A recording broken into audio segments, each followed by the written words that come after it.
Welcome to Boothbay, Maine. This charming harbor town is one of New England's coastal gems, known for its working waterfront, scenic views, and laid-back seaside atmosphere. Sue and I just returned from a fantastic 3.5-hour whale watch cruise.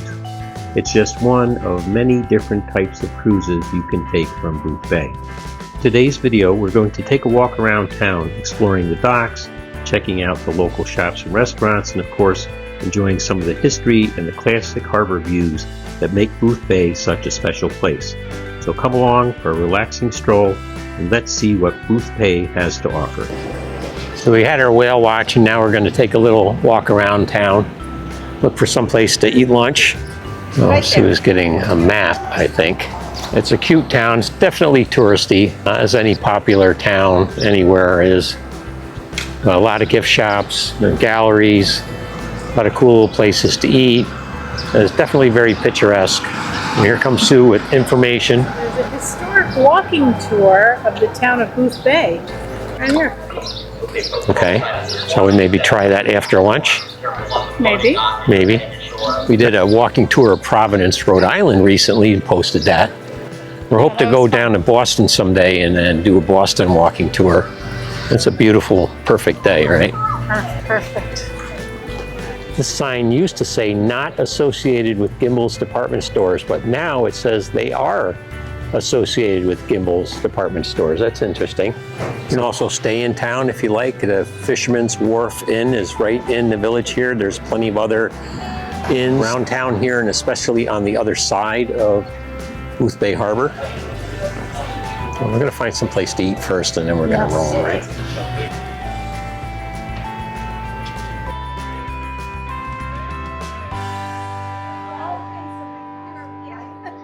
Mine Restaurant, Waterfront Restaurant and Tavern, or McSeagull's. So the guy talked us into eating here, so we got to walk all the way out here. And I see why they have somebody out front ushering people in, because they're kind of way back here. You're going to show us to one of those magnificent outdoor tables that you said you had? Wait, want to be on the rail? Yeah, let's go. It's a little warmer there. Sure. Yeah. Oh, that's great. Now, what's the best lobster meal to have for lunch? What's the best lobster option? Enjoy. That's good. I'm going to put this there because they will go. Yes, thank you. Thank you so much.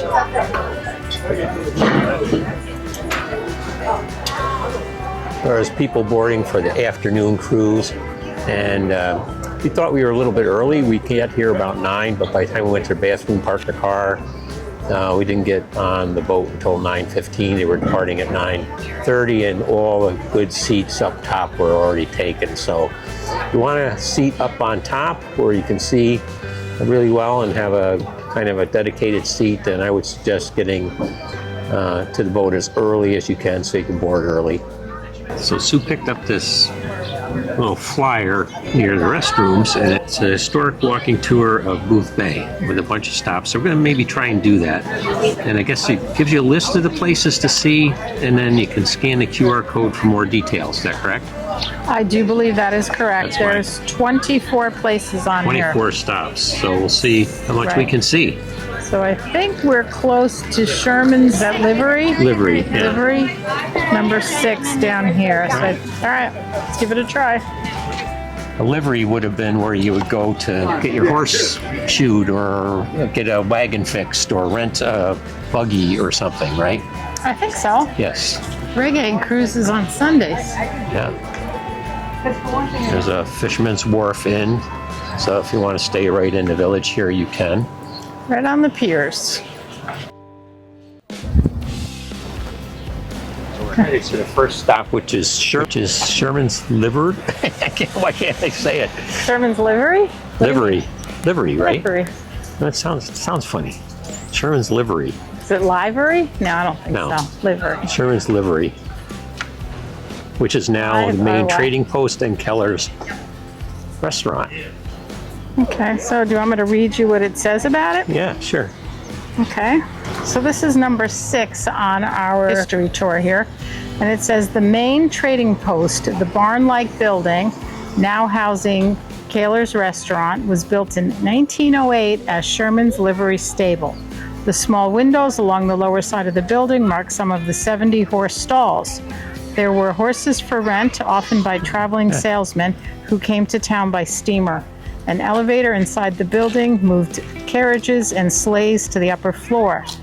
Even when built, however, a role was planned for autos in the business.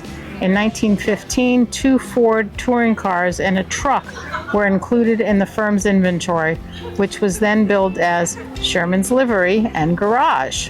You can either go to the website or there's plaques right on the buildings themselves with the information in English and in French.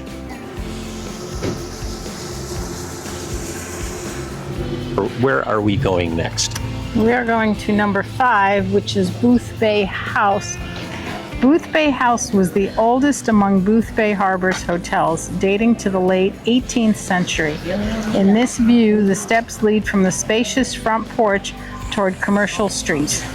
A July 1901 newspaper article describes the hotel as a healthful and attractive summer home, and every provision is made for the care of the guest. The building was demolished in 1963. Oh, so it's not here anymore. No. No. So there's a picture of it on the placard there. Maybe I'll go take a picture of that. Okay. That's what used to be here. Yes. I'm just saying to Sue, I think when we do these little walking tours, whether it's electronic or we pick up a map or something, we always see more than we would. And we'd learn things that we wouldn't if we just walked around. Oh, absolutely. Way more knowledgeable now that we're paying more attention to things. And we get some steps in.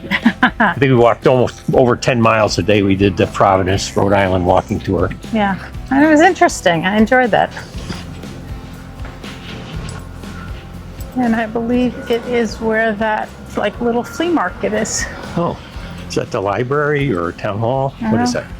What's next? Chapman Reed House.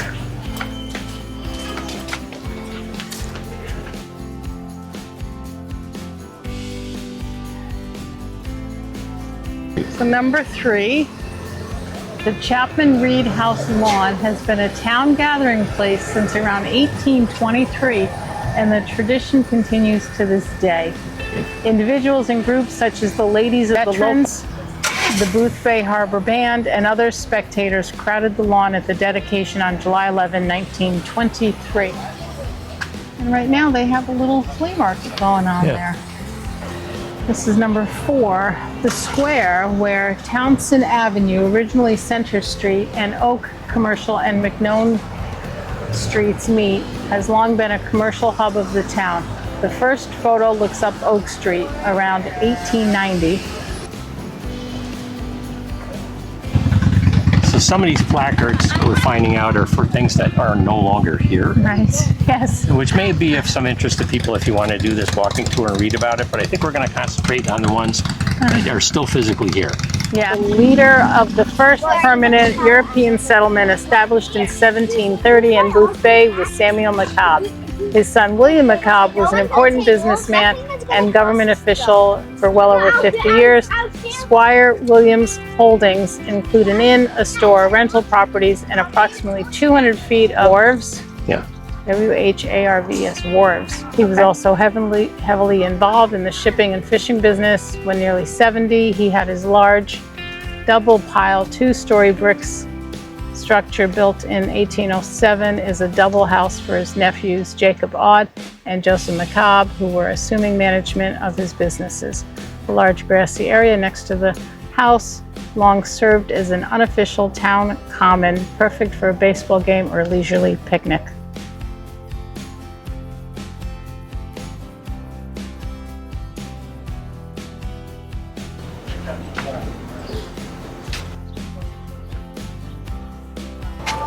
Nice hydrangeas.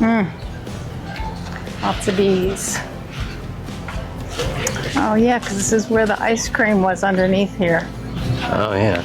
We could try the ice cream factory though. I think I've eaten in a chowder house before too. Ooh. Over there. Mm-hmm. So here's a whole placard that shows all the stops. This is at the end of the footbridge. So I've kind of decided, just in interest of time and not sure how interesting all this is to everybody watching. If you want to do this All this is online. There's a placard on every building. Some buildings are still here, some are not. So I think it's more interesting to look at something that's still here, but it gives you some sense of, you know, the history of the town. I don't think this was here last time we were here, so everything, these placards look pretty new. If you're interested in history of Boothbay, this is kind of a nice thing to do. We're going to take a walk across the footbridge. And there's also a trolley, a free trolley that we did miss there. It's an hour long. Goes in a loop. I think it's a hop on, hop off, yes. So you don't have to stay on for an hour. No. If you want to get off where you got on, then it's an hour. Yeah, the whole loop is an hour. Yeah, and it goes on both sides of the bay. So there's a place over here you can rent kayaks, kayak around the bay. Kayak trips and rentals. Yeah. This one's the bridge house that I think is this right here. Yep. William Foster built the bridge house and wharf in 1902 after the town gave him a permit to connect it to the footbridge. The next year, Selectman Cyrus Tupper investigated Foster, supposedly a fish dealer, and his use of the building. Tupper discovered Foster was using the bridge house as part of a bootlegging operation at a time when Maine was a dry state. Local legend has it that a considerable amount of illegal alcohol made its way into Boothbay Harbor through the trap door in the floor of the structure. Although many consider it to have been the bridge tender's building, only Foster actually tended the draw. Since about 1909, it has served a more seasonal role, first as a candy and ice cream shop, then as gift shops and arts and crafts studios under various owners. Private residence. So somebody actually living in this. Ah. Wow. Kind of a unique place to have a summer home, right? Right in the middle of the bridge here. So going over the footbridge saves you that walk all the way around the bay. Interesting building here with all the glass in the front, the wooden. Yeah, very modern. Yeah, very modern. Unlike all the other ones around it, yeah.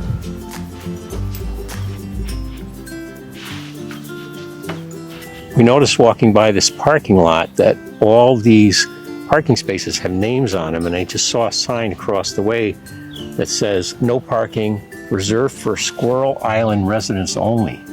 So this is where the people that have all these houses on Squirrel Island, where they have no cars and no bikes and only a boardwalk, this is where they park their cars. And then from here there must be a ferry. I don't know how often it runs, but there's a ferry that goes to Squirrel Island.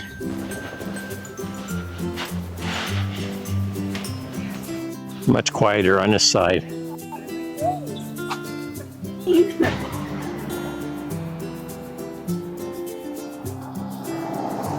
This inn has a sign that says water view, but I'm thinking you probably don't see a whole lot of the water. Maybe some sliver. Or you get up on the roof, you might see it. Yeah, a little bit, yeah. First tourist boom. It's one of the early hotels. It doesn't exist anymore.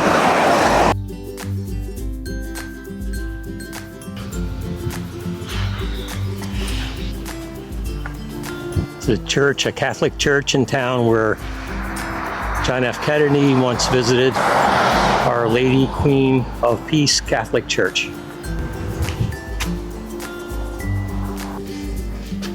Wow. Yeah, all these people lost their lives at sea in Maine. Holy cow. Yeah. Fishing and lobstering are dangerous professions.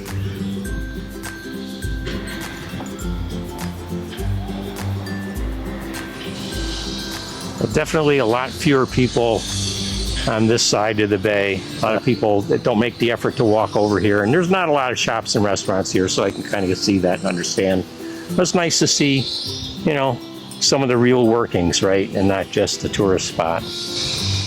There's lobster wholesale and retailer there. You got some people doing repairs on boats, dock construction, things like that. Some pretty major construction going on over here. Looks like they might be building a higher and stronger wharf and dock here out of concrete and reinforced concrete rather than wood.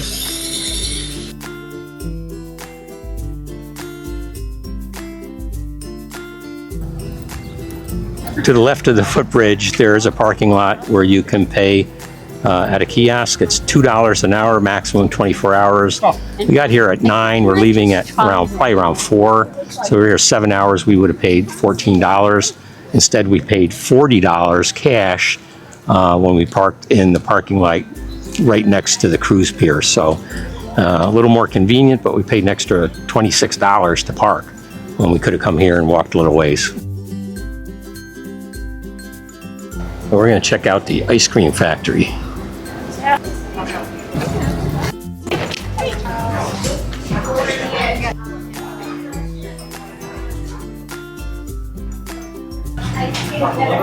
Let's see if this is as good as Big Daddy's.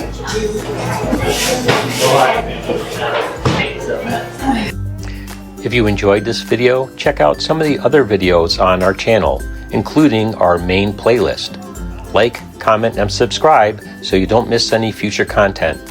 Thanks for watching. Now get out and explore the world.